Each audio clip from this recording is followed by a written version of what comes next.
आज मैं आपके सामने जो कहानी लेकर आई हूँ उसका नाम है एक ऐतिहासिक adventure, lilies journey through time.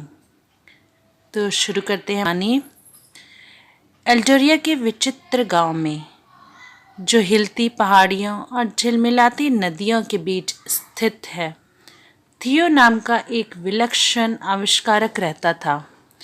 थियो पूरे गांव में अपने बेतुके आविष्कारों के लिए जाना जाता था, जिनमें से प्रत्येक पिछले से भी अधिक काल्पनिक था। उनका घर अपने आप में एक चमत्कार था, गियर, पाइप और गैजेट्स की एक भूल भुलैया जो दिन के सभी घंटों में बजती और घरघराती रहती थी। एक धूप भरी दोपहर में थियो ने ग्रामीणों के सामने अपनी नवीनतम रचना का अनावरण करने का फैसला किया। एक समय यात्रा करने वाली साइकिल, चमकता हुआ नीला पहिया, लीवरों की एक श्रृंखला और एक छोटा गुनगुनाता हुआ इंजन के साथ कॉन्ट्रैप्शन एक विचित्र दृश्य था। ग्रामीण आसपास एकत्र हो गए। उनकी आंखें आशा से चौड़ी हो गईं। यह, थियो ने उत्साह के साथ घोषणा की, क्रोनोसाइकिल है। इसके साथ आप इतिहास में किसी भी बिंदु तक अपना रास्ता तय कर सकते हैं। भीड़ में संदेहपूर्ण बड़बड़ाहट फैल गई, लेकिन युवा लिली, रोमांच की प्यास वाली एक उत्साही लड़की, आगे बढ़ी। क्या मैं इससे आजमा सकती हूँ? उसने पूछा। उसकी आंखें उत्साह से चमक रही थी। थियो मुस्कुराया। बेशक मेरे प्रिय, तुम कहाँ जाना चाहोगे? लिली ने जवाब देने से पहले एक पल के लिए सोचा। मैं डायनासोर देखना चाहती हूँ। थियो ने क्रोनोसाइकिल पर डायल को समायोजित किया, 65 मिलियन वर्ष पहले की तारीख निर्धारित की और लिली को चश्मे की एक जोड़ी सौंपी। कसकर पकड़ो और जितनी तेजी से हो सके पैडल मारो। एक गहरी सांस के साथ लिली बाइक पर चढ़ गई और तेजी से पैडल चलाने लगी। नीला पहिया तब तक और अधिक चमकता रहा जब तक कि प्रकाश की एक चमक के साथ वह दृष्टि से ओझल नहीं हो गई। लिली ने खुद को एक हरे भरे प्रागैतिहासिक जंगल में पाया, जो ऊंचे फर्न और विशाल पेड़ों से घिरा हुआ था। वह ट्राइसेराटॉप्स के झुंड को देखकर विस्मय से हाँफने लगी। उनके विशाल सींग सूरज की रोशनी में चमक रहे थे।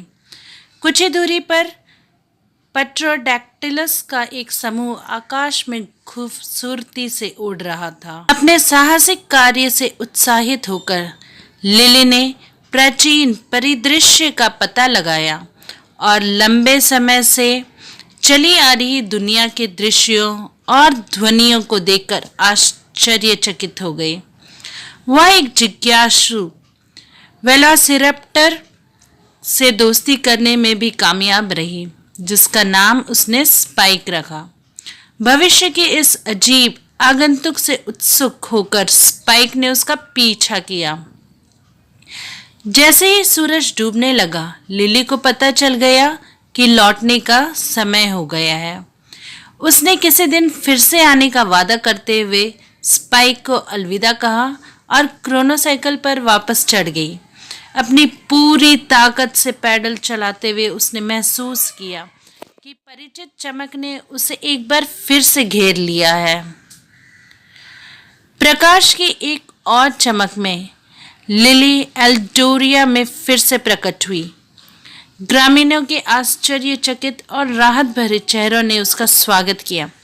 यह काम कर गया, यह सचमुच काम कर गया, उसने उत्साह से हाँफते हुए कहा। थियो गर्व से झूम उठा। वापस स्वागत है लिली, तुमने क्या देखा? लिली ने राजसी ट्राइसेराटॉप्स से लेकर अपने नए दोस्त स्पाइक तक अपने ऐतिहासिक साहसिक कार्यों की कहानियों से भीड़ को मंत्रमुग्ध कर दिया। गांव वाले मंत्रमुग्ध होकर सुनते रहे। उनके संदेह की जगह आश्चर्य ने ले ली। उस दिन से थियो का क्रोनोसाइकिल एल्टोरिया में चर्चा का विषय बन गया और थियो को स्वयं एक प्रतिभाशाली व्यक्ति के रूप में प्रतिष्ठित किया जाने लगा। लेकिन इससे भी महत्वपूर्ण बात यह है कि लिली के समय के माध्यम से अविश्वसनीय यात्रा से प्रेरित होकर ग्रामीणों ने जिज्ञासा और रोमांच की भावना को अपनाना सीखा। और जहां तक लिली की बात है, उसने अलग अलग युगों का पता लगाना जारी रखा। प्रत्येक साहसिक कार्य पिछले से अधिक रोमांचकारी था। हमेशा ऐसी कहानियों के साथ लौटती थी जो गांव को विस्मय और उत्साह से भर देती थी। थियो के आविष्कारिक भले ही विलक्षण हो, लेकिन उनमें एक जादू था जो उन सभी के दिलों में सपने जगाता था और कल्पनाएं जगाता था, जो उस पर विश्वास करने का साहस करते थे। और इसी के साथ हमारी आज की कहानी का अंत होता है। हम फिर मिलेंगे एक नई रोचक कहानी के साथ। तब तक के लिए अलविदा।